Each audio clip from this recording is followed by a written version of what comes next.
2 Samuel 19. It was told Joab, "Behold, the king is weeping and mourning for Absalom." So the victory that day was turned into mourning for all the people, for the people heard that day. "The king is grieving for his son."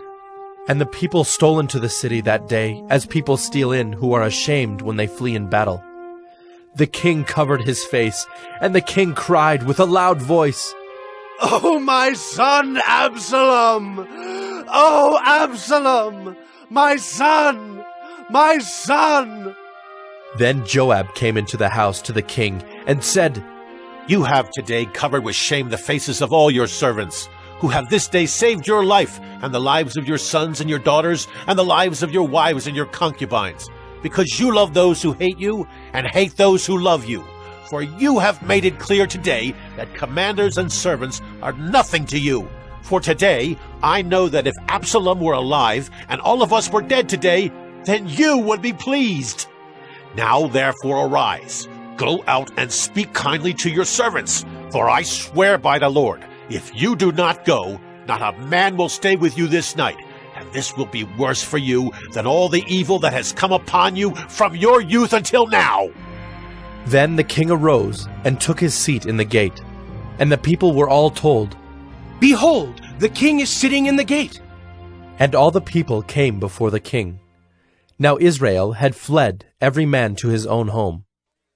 And all the people were arguing throughout all the tribes of Israel, saying, "The king delivered us from the hand of our enemies, and saved us from the hand of the Philistines. And now he has fled out of the land from Absalom.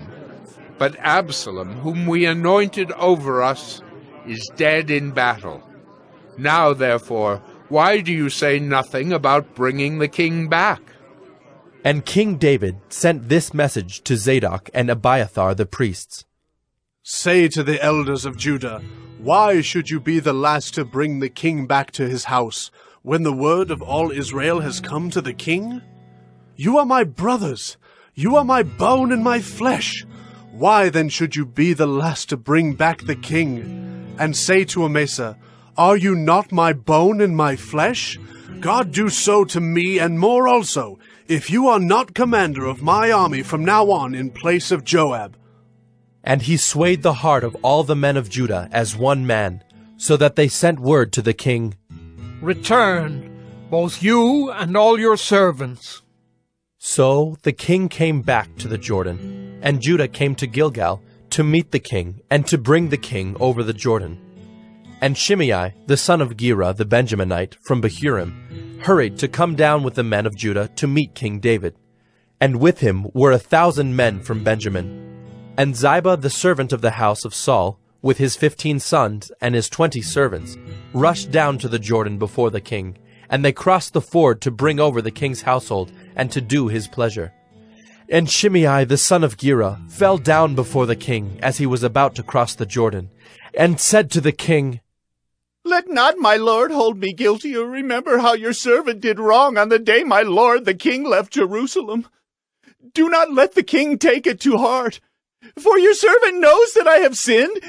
Therefore, behold, I have come this day, the first of all the house of Joseph, to come down to meet my lord the king."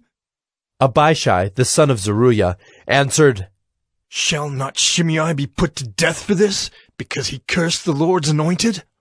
But David said, "What have I to do with you, you sons of Zeruiah, that you should this day be as an adversary to me? Shall anyone be put to death in Israel this day? For do I not know that I am this day king over Israel?" And the king said to Shimei, "You shall not die." And the king gave him his oath. And Mephibosheth, the son of Saul, came down to meet the king. He had neither taken care of his feet, nor trimmed his beard, nor washed his clothes from the day the king departed until the day he came back in safety. And when he came to Jerusalem to meet the king said to him, "Why did you not go with me, Mephibosheth?" He answered, "My lord, O king, my servant deceived me. For your servant said to him, I will saddle a donkey for myself, that I may ride on it and go with the king. For your servant is lame. He has slandered your servant to my lord the king. But my lord the king is like the angel of God. Do, therefore, what seems good to you. For all my father's house were but men doomed to death before my lord the king, but you set your servant among those who eat at your table. What further right have I than to cry to the king?"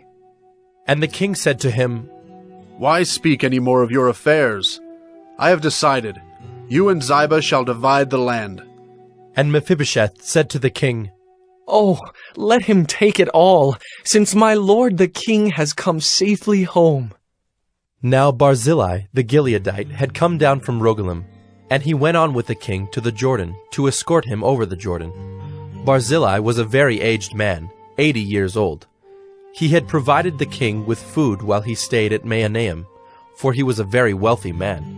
And the king said to Barzillai, "Come over with me, and I will provide for you with me in Jerusalem." But Barzillai said to the king, "How many years have I still to live, that I should go up with the king to Jerusalem? I am this day 80 years old. Can I discern what is pleasant and what is not? Can your servant taste what he eats or what he drinks? Can I still listen to the voice of singing men and singing women? Why then should your servant be an added burden to my lord the king?